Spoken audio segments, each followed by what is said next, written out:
आज की ये आंदोलन जो लंबा चल रहा है, हम तो शारीरिक रूप से उस तरह सब लोग शामिल नहीं हुए, लेकिन जितने लोग पहले दिन से इस आंदोलन को आगे बढ़ा रहे हैं, मैं उन सब भाइयों का, बहनों का धन्यवाद देता हूं।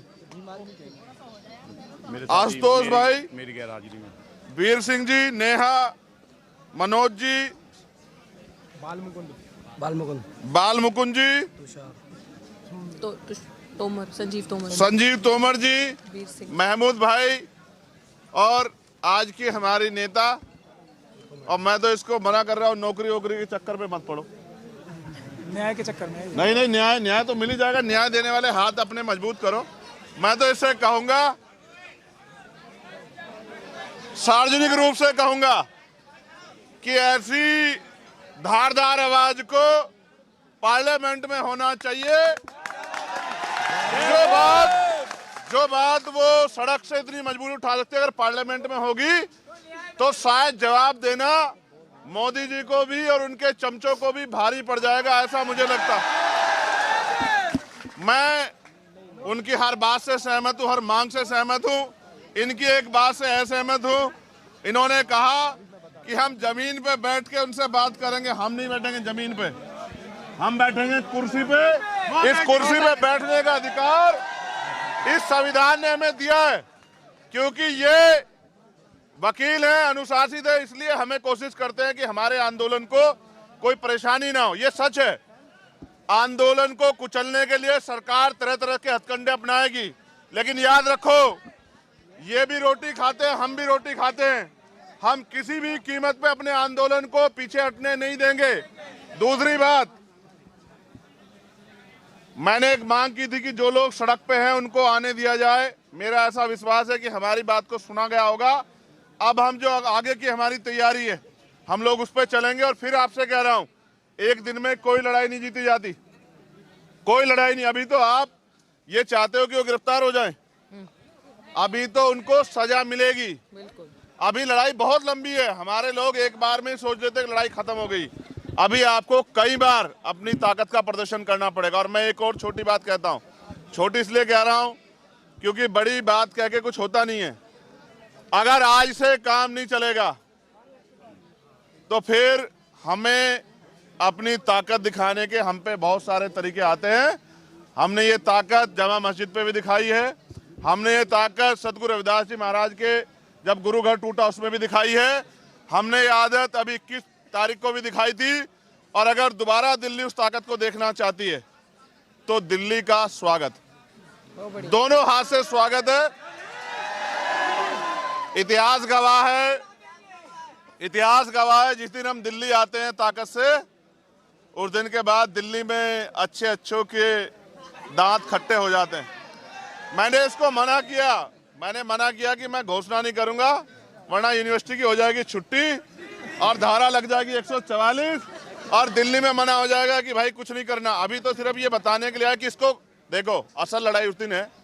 ये तो लड़ी रही है, बोल भी रही है, और भाई सब लोग इसके साथ हैं, भीम आर्मी बीएसएफ के लोग भी साथ हैं, लेकिन इसके आंसू नहीं देख पाया मैं। देखो सच बात ये, बहनों को रोते हुए देखना ये मेरे बस की बात नहीं है। जब ये उस दिन रोई ना तो ऐसा लगा कि क्या कर दें। और हिमांशु जानते हैं इस बात को, मैंने 1 तारीख को कहा था हिमांशु से कि एक दिन का मैं समय निकाल के आता हूं, लोकसभा से चलेंगे, लेकिन उससे पहले ही सब गड़बड़ हो गया। देखो वो बहुत तेज है, हमारे फोन सुन रहे हैं महमूद भाई, उनको पता लग जाता है कि कब हम क्या करने वाले, इसलिए पहले तैयारी कर लेते हैं। उन्होंने आंदोलन कुचला इसलिए, उसको हटाया इसलिए, चोरी डकैती इसलिए की कि आंदोलन पड़ा पड़ा पत्थर ताकतवर हो जाता है। ये तो जिंदा लोग का आंदोलन है। तो मेरा विश्वास है कि आंदोलन वहीं चलेगा, पूरे जोर शोर से चलेगा और आंदोलन जीतेगा भी, क्योंकि सबसे बड़ी ताकत हमारे पास संविधान है। इस संविधान के जरिए हम उनको सजा भी कराएंगे और जो 25,000 वैकेंसियां बैकलॉग बाकी है उसको पूरा भी कराएंगे। और यूनिवर्सिटियों में जो एक और बात बताई, तथ्यों के साथ, रितु ने कहा कि मेरे पे जानकारी है कि अपमानित होके सौदा करके बहन बेटियां यहाँ नौकरी करना चाहती, इस व्यवस्था को हम लोग डायनामाइट लगा के उड़ा देंगे अगर किसी का दिमाग खराब हो गया। हम दिखावे के लिए नहीं करते हैं कि हम बहन बेटियों का सम्मान करते हैं। हम भाजपा आरएसएस के लोगों की तरह नहीं है, हम सम्मान दिल से करते हैं और करते रहेंगे। और हमें तो बाबा साहब अम्बेडकर ने ये शिक्षा दी है कि किसी भी समाज की तरक्की उस समाज में रहने वाली महिलाओं की तरक्की से मैं मापता हूं कि उस समाज की, उस प्रदेश की, देश की कितनी तरक्की हुई है। इसलिए अब जो आदेश होगा, जो लोग लीड कर रहे हैं, आज मैं आगे कहूं कि मेरे हिसाब से करो, ये मेरी आदत नहीं है। मैं रितु से कहूंगा जो आज वो कहेगी, हम अपनी खून का एक एक कतरा चुका के वो करके दिखाएंगे, उसको पीछे नहीं जाने देंगे। मेरा वादा, वचन है। आज जेल जाना पड़े, मुकदमे लग जाए, गोली चल जाए, लाठियां चल जाए, कुछ भी हो जाए, दम है तेरे दमन में कितना, देख लिया है देखेंगे। दम है तेरे दमन में कितना, देख लिया है देखेंगे।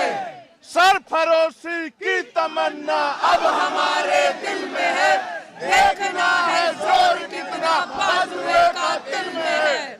और वक्त आने दे बता देंगे तुझे आसमां, हम अभी से क्या बताएं क्या हमारे दिल में है। दिल में जिस दिन ताकत होगी, दिल में क्या है वो तो बताएंगे, करके दिखाएंगे। लेकिन अभी तो लड़ेंगे। नहीं, एक मिनट सुनो। एक आग्रह है, आंदोलन तब कामयाब होता है जब वो अनुशासित होता है। आगे चलेंगी बहनें, कौन चलेगा आगे? और बहनों से 3 फीट की दूरी बना के चलेंगे हम लोग। अगर कोई शकल दिखाने, फोटो खिंचवाने, माइक के आगे खड़ा होने आया है, अलग बात है। अगर कोई मदद करने आया है तो फिर अनुशासन में चलना। ऐसा नहीं कि भाग भाग के आगे जाओ। वो इस बात से आइडिया लगा लेंगे कि ये जिम्मेदार लोग नहीं है। जिम्मेदार बनो, नहीं बनोगे कुचले जाओगे। एक एक करके सबका नंबर आएगा। इसलिए धन्यवाद। और आपसे आग्रह कि जैसा रितु आदेश करेगी, हमारे दोनों लीडर महेश भाई, हिमांशु जी और नरेंद्र भिकूराम जैन साहब, ये तीनों हमें गाइड करेंगे। हम इनके हिसाब से रितु की बात के साथ आगे बढ़ेंगे। धन्यवाद। जय भीम, जय जय जय जय जय भीम। सबसे पहले जितने पुलिस के साथी के पीछे खड़े हैं, हमने 145 दिन धरना किया और बिल्कुल लॉ एंड ऑर्डर मेंटेन करके किया। ये एसएचओ साहब सुन लो, कोई भी साथी हमारा रुकना नहीं चाहिए। और जैसे भाई ने भी कहा कि अगर कोई किसी महिला के साथ बदतमीजी कर रहा है और अगर आपने महिलाओं को वहां रोक के रखा है तो इसका नतीजा भुगतने के लिए फिर आप तैयार रहना। ये आपको देखना पड़ेगा। लॉ एंड ऑर्डर आप तोड़ रहे हो, हम नहीं। ये चीज मैं बार बार बता दूं। दूसरा साथियों, बड़ी इंपॉर्टेंट बात, जैसे प्राचा साहब ने कहा, हम लोग संविधान को मानने वाले हैं, संविधान की हिफाजत करने वाले हैं। हम लोग कानून को कभी हाथ में नहीं लेंगे, ना तोड़ेंगे। तो आप ये चीज देखना कि आपके बीच में बहुत सारे वाइस चांसलर ने, आरएसएस वालों ने अपने दलाल छोड़े होंगे जो अराजक तत्व पीस को भंग करेंगे। आप सबको उस चीज को मेंटेन करके चलना है। वो अपना काम करेंगे, हमें अपनी मंजिल को क्लियर रखना है। क्यों जरूरी है? सब कुछ लूट लिया इन लोगों ने आपका। ये लोग, जैसे प्राचा साहब ने बताया, आपके गरीब बच्चों की, गरीब लोगों की 25,000 नौकरियां खा के बैठे सिर्फ और सिर्फ इस विश्वविद्यालय में। और अभी आरएसएस के लोग धड़ाधड़ भर्तियां करके 3,000 से ऊपर अपने लोगों को, अपने लोग जो गुलाम दलित भी, जिनमें से हमारे समाज के लोग भी, और कुछ ऐसी चीजें सामने आई हैं, फर्जी SC ST OBC के सर्टिफिकेट बनाकर उनको नौकरियां दी हैं। ये लड़ाई अब हमारे मान सम्मान की है, अब समझौता नहीं होगा। ये पहली बार दिल्ली विश्वविद्यालय में ऐसा नीली क्रांति का इनकलाब आया। फैसला आपको करना है, ये और कहीं नहीं है। इस यूनिवर्सिटी का हर दिन इस यूनिवर्सिटी का भगवाकरण हो रहा है। हर दिन इस यूनिवर्सिटी में शाखाएं लग रही हैं। हर दिन इस यूनिवर्सिटी में आरएसएस की शाखाएं लग रही हैं। जिस जगह हम प्रोटेस्ट करते हैं, ठीक 10 कदम दूर आरएसएस की शाखा लगती है। और यही पुलिस कर्मी जो खाकी के अंदर भगवा पहनकर उन लोगों को कुछ नहीं कहते और हम लोगों को रोका जाता है यूनिवर्सिटी के अंदर जाने से, यूनिवर्सिटी में अपनी बात रखने से, हक की लड़ाई, सम्मान की लड़ाई लड़ने से। एक अपराधी आप सबके सामने, सविता रॉय, अभी भी अपनी कुर्सी पे कार्यरत है। आप समझ सकते हैं, इसी अमित शाह, पुलिस ने चार्जशीट जमा की है उस अपराधी पे। तो आज मैं अपने साथियों से, भाई चंद्रशेखर आजाद से, एडवोकेट महमूद प्राचा जी, जिनकी वजह से आज ये लड़ाई हम इतने मजबूती से लड़ पा रहे हैं, जिन्होंने हमें लड़ना सिखाया, झुकना नहीं सिखाया। बाकी मेरे भाई अभिजीत जाटव जी, भाई सतपाल जी, सब यहाँ पे हैं। माफ करना अगर किसी का नाम नहीं ले पा रही हूँ, भूल गई। सब ये जो क्रांति अभी यहाँ होने जा रही है साथियों, याद रखना, पहले दिन कहा था सर पे कफन बांध के आए हैं, सफेद नहीं नीला। वापसी का रास्ता हमने नहीं देखा। अब आर पार की बात है। हमारे हाथ में संविधान है। इन लोगों ने, आपके जो शरीफ लोग, शायद उनकी आवाज मेरे जितनी बुलंद नहीं होगी, शायद उनकी आवाज मेरे जितनी ताकतवर नहीं होगी।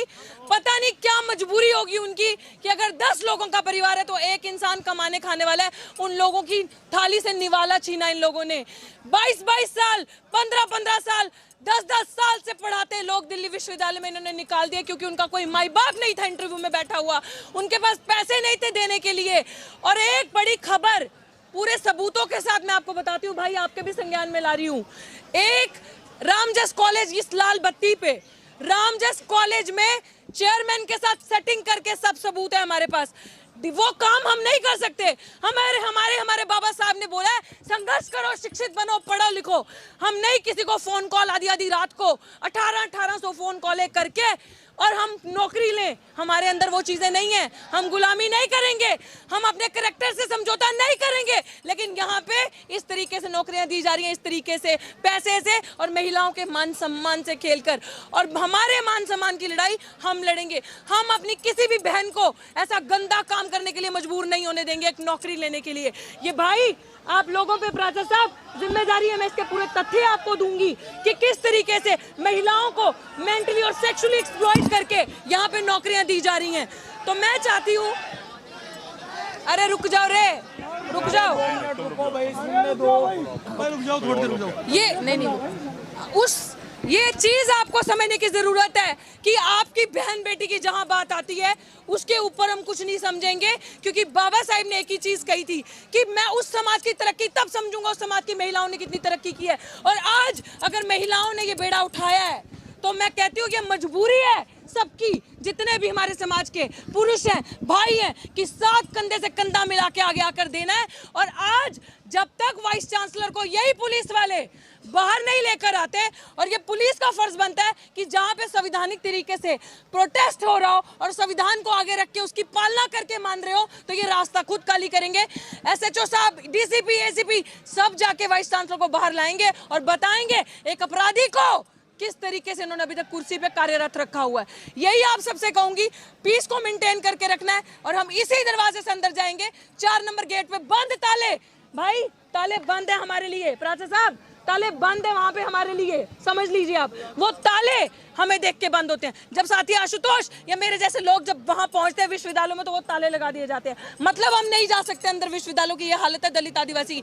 अगर मैं दलाल बन जाऊं, मैं गुलाम बन जाऊं, अपनी आवाज बंद कर दूं तो 1 मिनट में सब कुछ मेरे लिए भी आ जाएगा। लेकिन समझौता नहीं चाहिए। तुम नहीं खरीद सकते पैसे से मुझे कि 1 लाख की नौकरी का लालच दोगे। नौकरी नहीं, न्याय चाहिए। नौकरी नहीं, न्याय चाहिए।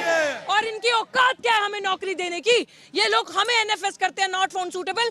खुद उस कुर्सी पे बैठने के लायक नहीं है ये, अगर इनका कोई गॉडफादर ना हो इंटरव्यू में। तो हम सब इस लड़ाई को मजबूती से मिलकर लड़ेंगे। और अभी जैसे मंच सम्मानित मंच से आपको आदेश आएगा, उस आदेश की आपको पालना करनी